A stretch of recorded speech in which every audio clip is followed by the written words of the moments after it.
अस्सलाम वालेकुम नाज़रीन। प्यारे नाज़रीन, जैसे जैसे ईद के दिन नज़दीक आते हैं मुर्दे क्यों रोते हैं और ये क्यों दुआ करते हैं कि काश कभी भी ईद ना आए। ईद का दिन खुशी और खुशहाली का दिन होता है। कभी भी खुशी में मसरूफ़ होकर आखिरत से गफलत हो जाती है और क़ब्रों की ज़ियारत से आखिरत याद आती है।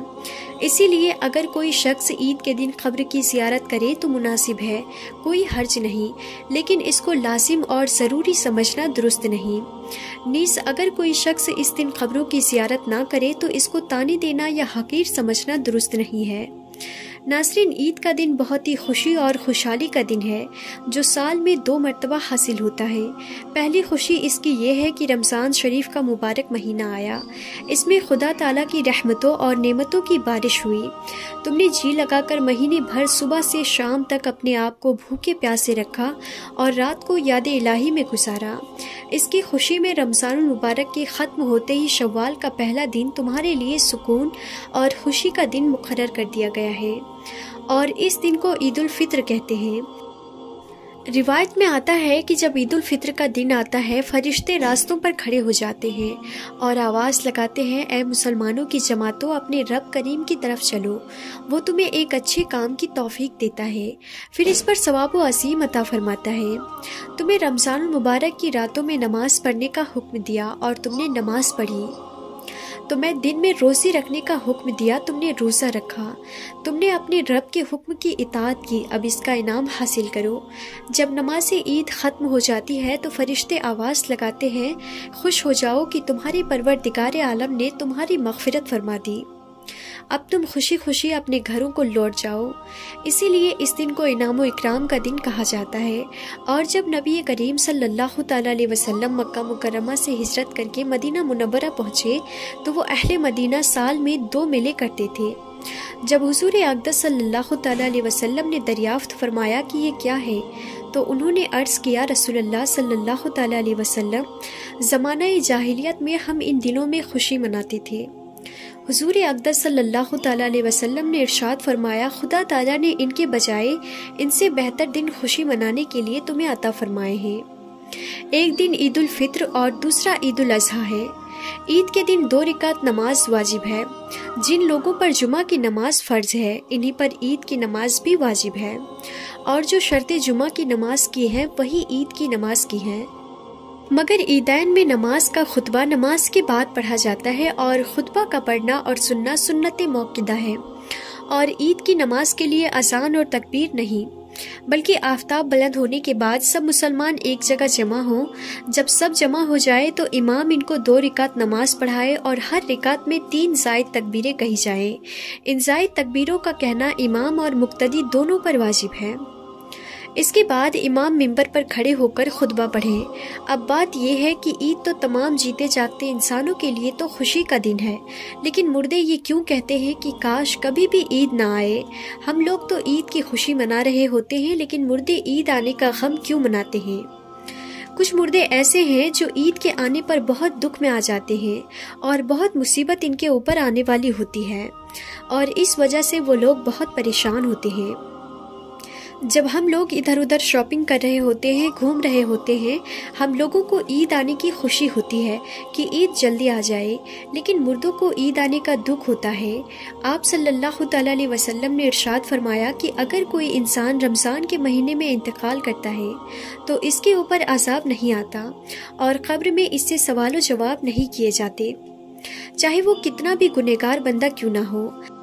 अगर किसी शख्स का रमज़ान में इंतकाल हो जाए तो रमज़ान के महीने की बरकत इसको ये मिलती है कि रमज़ान भर इससे न सवाल जवाब होते हैं और ना ही रमज़ान भर इसके ऊपर अज़ाब नाफिज किया जाता है।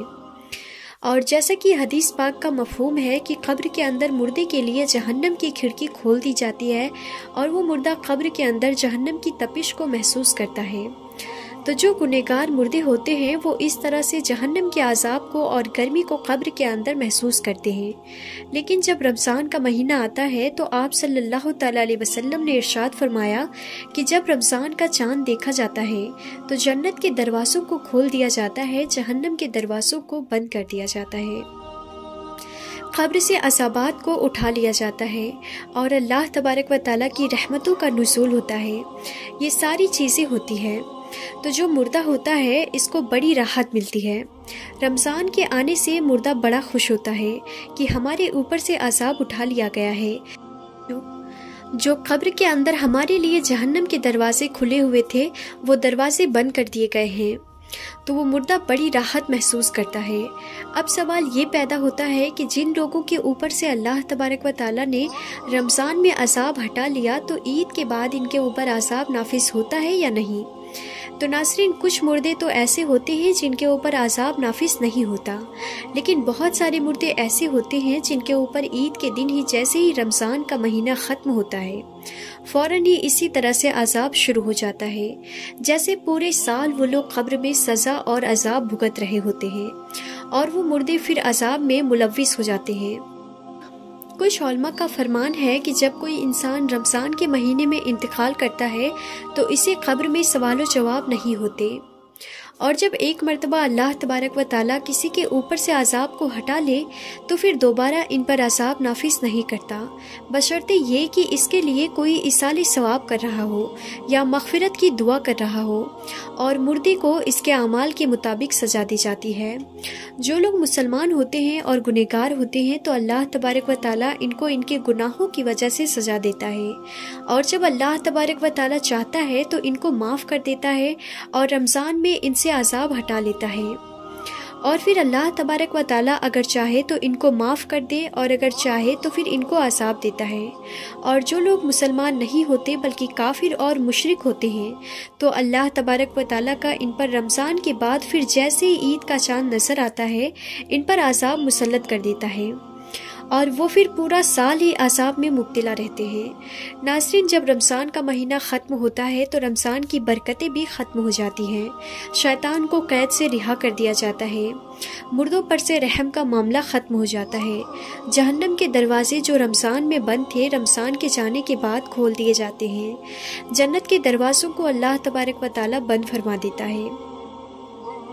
ان سب باتوں کا مردوں کو علم ہوتا ہے تو رمضان کے جانے سے قبر والے یہ سوچتے ہیں کہ اب رمضان جا رہا ہے اور پھر عید جیسے ہی آئے گی اس کے بعد ہم پر عذاب کو پھر سے نافذ کر دیا جائے گا، جس کی وجہ سے وہ غمگین ہو جاتے ہیں اور روتے ہیں۔ رمضان بھر تو مرحومین کی تو عید ہوتی ہے کہ ان پر کوئی عذاب نہیں آتا۔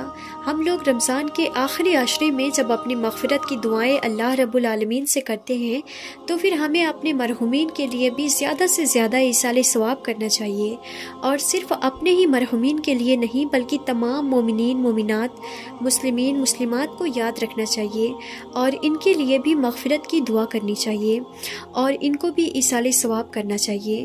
اللہ تبارک و تعالیٰ سے دعا ہے کہ اللہ تبارک و تعالیٰ ہمیں نیک اعمال کرنے اور گناہوں سے بچنے کی توفیق عطا فرمائے، اور ہمیں اپنے مرحومین کے لیے زیادہ سے زیادہ ایصال ثواب کرنے اور ان کے لیے مغفرت کی دعا کرنے کی توفیق عطا فرمائے، آمین یا رب العالمین۔